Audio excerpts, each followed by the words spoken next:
오늘은 우리 시니어님들께서 집에 반드시 달아놓아야 하는 이것에 대한 정보 알려드리고자 영상 빠르게 준비했습니다.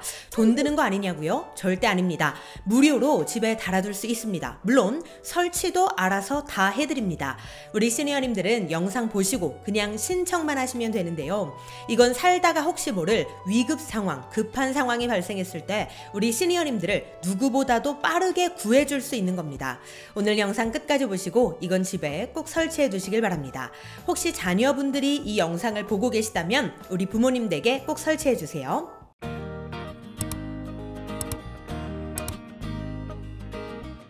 안녕하세요. 시니어를 위한 꼭 필요한 정보 시니어 전성시대입니다.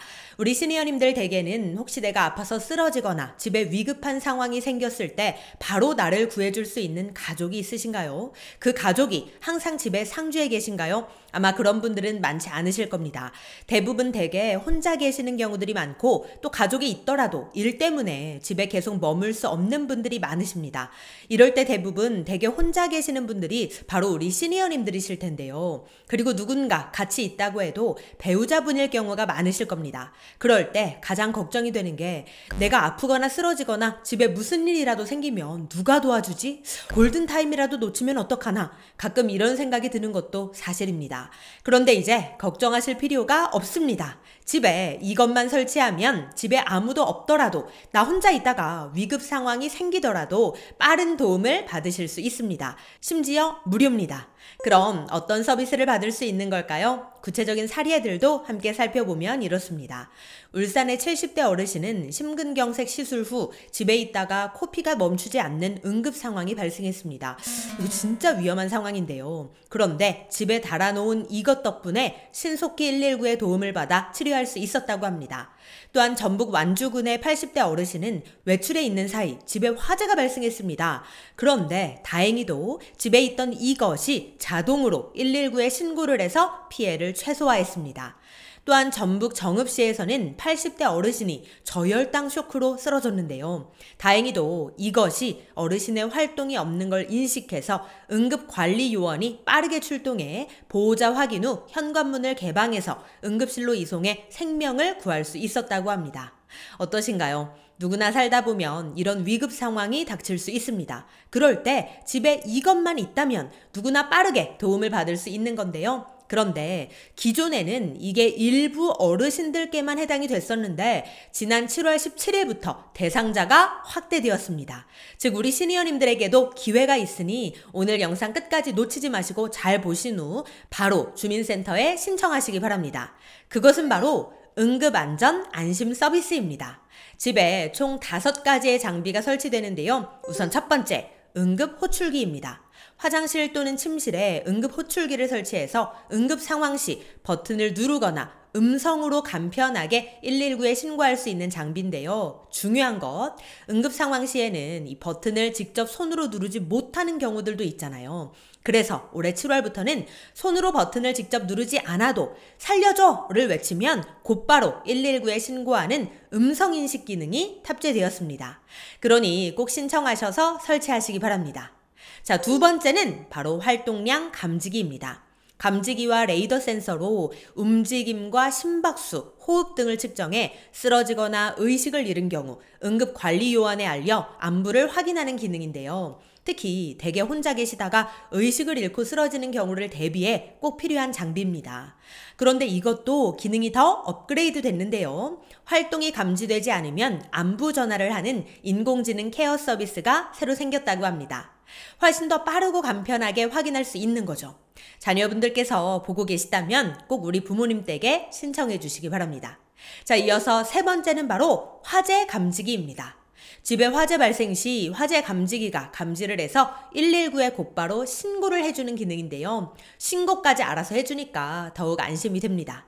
자, 다음 네 번째는 바로 출입 감지기인데요. 문에 출입 감지기를 달아두면 문이 열리고 닫히는 걸 알려주는 기능입니다.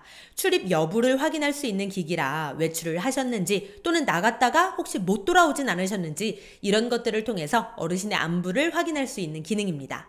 자, 마지막 5번째는 바로 게이트웨이인데요. 119를 누르면 소방서로 연결이 되고 통화를 누르면 저장된 비상연락처, 예를 들어 자녀에게 전화가 갈 수 있도록 버튼으로 간단하게 이루어진 기기라 누구나 위급 상황에서 쉽고 빠르게 이용하실 수 있습니다. 이 모든 걸 대개 무료로 설치해 드리는 건데요. 실제 이 기기를 통한 위급 상황 대응 실적을 살펴보면 응급 상황 등 조치건이 2020년에는 88,706건, 2021년에는 15,630건, 2022년에는 17,950건으로 점점 조치건 수가 많아지는 것을 볼 수 있습니다. 그만큼 위급 상황에서 유용하게 쓰이고 있다는 거겠죠. 자, 그렇다면 이 서비스를 무료로 이용할 수 있는 정확한 대상자는 누구일까요? 이번에 대상자가 대폭 확대되었는데요. 우선 크게 어르신분들과 장애인분들로 나눠볼 수 있습니다. 어르신의 경우 65세 이상인 어르신이 홀로 지내시거나 2인으로 구성된 가구 및 조손 가구 등 상시 보호가 필요한 가구라면 누구나 신청하실 수 있습니다. 원래 기존에는 혼자 살고 계신 어르신만 해당이 됐습니다. 그런데 이제는 2인 가구도 대상자에 포함이 됐는데요. 구체적으로 살펴보면 이렇습니다. 우선 노인 독거 가구의 경우 주민등록상 거주지와 동거자 유무와 관계없이 실제로 혼자 살고 있는 만 65세 이상의 노인으로 기초생활수급자 또는 차상위 또는 기초연금 수급자인 분들이 해당됩니다. 또한 지자체에서 생활 여건과 건강 상태 등을 고려해 상시보호가 필요하다고 인정하면 가능합니다.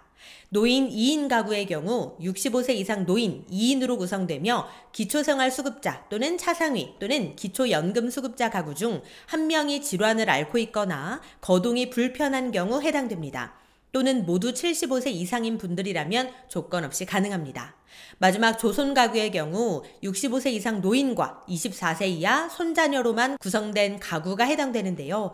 노인 1인과 손자녀로 이루어진 가정은 노인 독거 가구 기준과 동일하고 노인 2인과 손자녀로 이루어진 가정은 노인 2인 가구 기준과 동일합니다. 또한 장애인분들도 대상자에 해당되는데요. 장애인 활동지원 13구간 이상이면서 독거 또는 취약가구에 해당하는 장애인 또는 장애인 활동지원 14구간 이하이거나 그 외 장애인으로서 기초지자체장이 독거, 취약가구 등의 생활 여건을 고려해 상시보호가 필요하다고 인정하는 장애인이 해당됩니다. 자, 그렇다면 신청 방법은 어떻게 될까요? 본인 또는 대리인이 가까운 읍면동 행정복지센터, 즉 주민센터에 방문 또는 전화로 신청하실 수 있습니다. 네, 오늘은 집에 반드시 설치해야 하는 응급안전안심 서비스에 대해 알려드렸는데요. 해당되는 분들께서는 주민센터에 꼭 전화하셔서 바로 신청받으시고 항상 안전한 생활 하시길 바랍니다. 그럼 오늘도 편안한 하루 보내세요. 감사합니다.